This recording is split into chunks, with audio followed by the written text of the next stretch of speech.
Hello everyone, welcome to another video and my YouTube channel elite English. तो आज की इस वीडियो में हम डिस्कस करेंगे how to introduce yourself in English, means अंग्रेजी में अपना परिचय कैसे दें। तो आज की इस वीडियो में हम सीखेंगे कि भाई इंग्लिश में अपना परिचय कैसे दें और परिचय देते समय हमें किन किन गलतियों को नहीं करना है और किन किन बातों का ध्यान रखना है और कौन कौन से की एलिमेंट्स है जिनको हमें अपने इंटरव्यू में या फिर अपने आप को इंट्रोड्यूस करते समय रखना है इंटरव्यूअर के सामने, जिससे कि उस पर एक अच्छा इंप्रेशन पड़ सके। So let's start and we can say let's jump right in. अच्छा, तो एक सवाल हमेशा सबको परेशान करता रहता है कि भाई हमें अपने आप को इंट्रोड्यूस करते समय इंटरव्यूअर के सामने कौन कौन से की एलिमेंट्स है जो अपना परिचय देते समय बताने चाहिए। तो उन पे हम इस वीडियो में एक एक करके डिस्कस करेंगे। ओके, तो हमें सबसे पहले अपना इंट्रोडक्शन ग्रीटिंग्स से स्टार्ट करना है कि ग्रीटिंग्स क्या क्या होते हैं और कौन से होते हैं। अगर आपको उनकी जानकारी नहीं है तो मैंने पहले एक वीडियो बना चुका हूँ और उसका लिंक मैं डिस्क्रिप्शन बॉक्स में दे दूंगा, तो आप वहाँ जाके भी देख सकते हो। तो हमें हमारे इंट्रोडक्शन की स्टार्टिंग ग्रीटिंग से करनी है, जैसे hi, hello, good morning, good evening, good afternoon. Okay, तो सबसे पहली गलती तो लोग यही करते हैं कि जब वो इंटरव्यू में जाते हैं तो सीधा अपना नाम बताने लग जाते हैं या फिर अपना एजुकेशनल बैकग्राउंड बताने लग जाते हैं और वो क्या ग्रीटिंग से स्टार्ट ही नहीं करते, जिससे कि इम्प्रेशन नहीं पड़ता।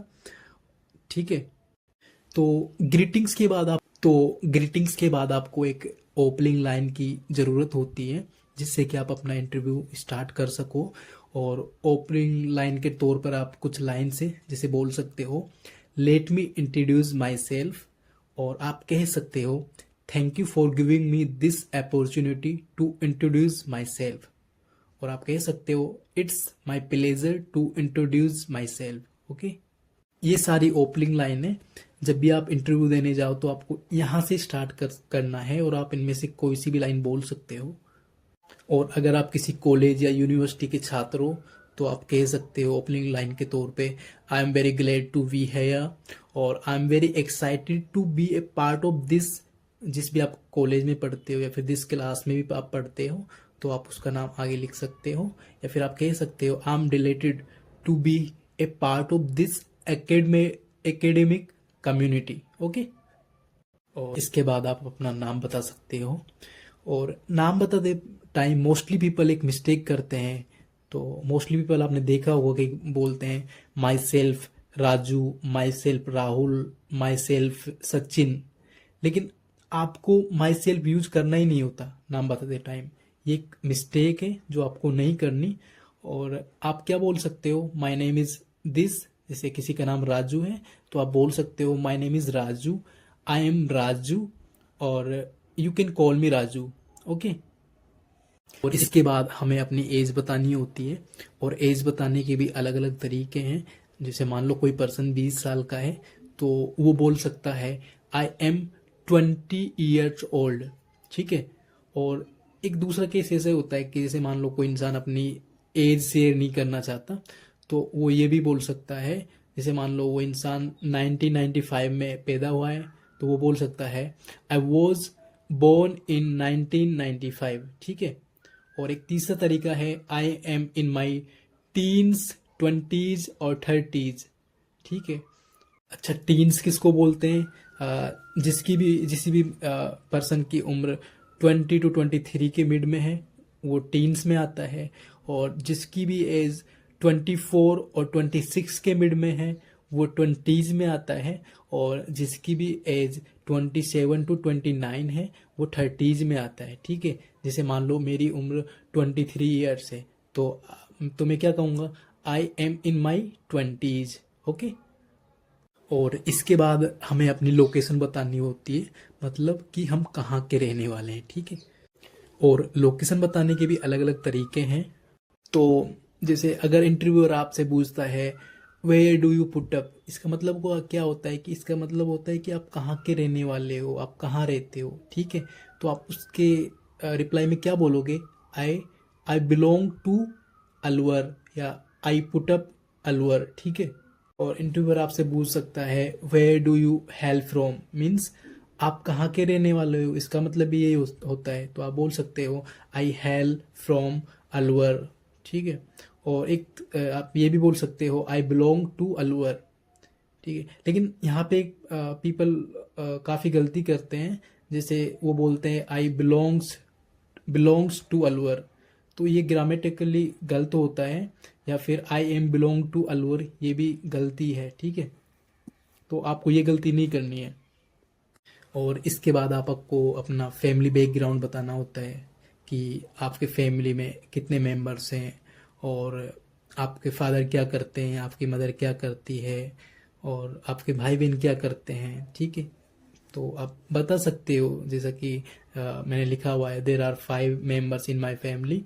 First of all my respective father, he is a farmer, and then my dear mother, she is a housewife, and I have 2 elder sisters, and I am the youngest among them, and that's all about my family background। ये क्या मेरा family background है, तो आप इसी according अपना बता सकते हो। और इसके बाद सबसे इम्पोर्टेंट क्वेश्चन आता है कि भाई आपकी क्वालिफिकेशन क्या है, आपका एजुकेशन बैकग्राउंड क्या है, या फिर आप वर्किंग पर्सन हो तो आप क्या करते हो, ठीक है। तो अगर आप कोई कोर्स परस्यू कर रहे हो तो आप उसके बारे में बता सकते हो, जैसे I am pursuing my MSc final year from Maharaja university, या फिर आप कोई कोर्स कर चुके हो तो आप उसके बारे में बता सकते हो, जैसे I studies CS at Stanford University. या फिर आप अपनी स्कूल कहाँ पढ़े थे, आप स्कूलिंग कहाँ से की थी, वो बता सकते हो। I studies at Tagore public school Alwar, okay. उसके बाद हमें अपनी हॉबीज़ के बारे में बताना होता है कि भाई हमारी हॉबी क्या है, कि हम अपने खाली समय में, अपने स्पेयर टाइम में, या फिर अपने लेज़र में क्या करते हैं, ठीक है। तो अच्छा, एडवांस इंग्लिश में हॉबीज़ को एरिया ऑफ इंटरेस्ट भी बोलते हैं, तो आपको कंफ्यूज नहीं होना बिल्कुल भी। तो अगर आपसे इंटरव्यूअर पूछ रहा है what is your area of interest, तो जो भी आप एक्टिविटी फ्री समय में करना पसंद करते हो तो वो बता सकते हो। जैसे मैं फ्री समय में अपनी बुक रीडिंग करता हूँ, तो मैं बता सकता हूँ my area of interest is book reading, okay. या फिर आपको कोई भी गेम पसंद है, या फिर आप कोई भी गेम खेलते हो, जैसे किसी को चेस खेलना पसंद है तो आप बता सकते हो I am big fan of playing chess, okay. और अब आता है सबसे आखिरी और सबसे इम्पोर्टेंट क्वेश्चन, क्यों। क्वेश्चन क्या है हमारा, क्वेश्चन है गोल। सो यू नो कि everyone has their goal, and without goal there is no life exist, okay. तो इंटरव्यूअर आपसे पूछना चाहता है कि भाई आपका गोल क्या है, आपको अगर हम हायर कर भी ले हमारी कंपनी में तो आपको हायर करके हमें क्या फ़ायदा मिलेगा। तो इसमें आपको अपना गोल बताना होता है, जो भी आपका गोल है तो आप बता सकते हैं। जैसे मान लो कोई पर्सन है वो बिजनेसमैन बनना चाहता है, तो वो बता सकता है आई वाना बिकम ए बिजनेसमैन। और अगर आप कहीं जाने का मीन्स फ्यूचर में कहीं जाने का प्लान करें तो आप बता सकते हो, जैसे I the in the near future I hope to travel to Japan. या फिर आप कोई कोर्स परस्यू करना चाहते हो तो उसके बारे में बता सकते हो I am working towards learning my masters, okay.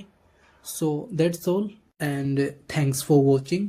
Please like and subscribe my channel and follow for more.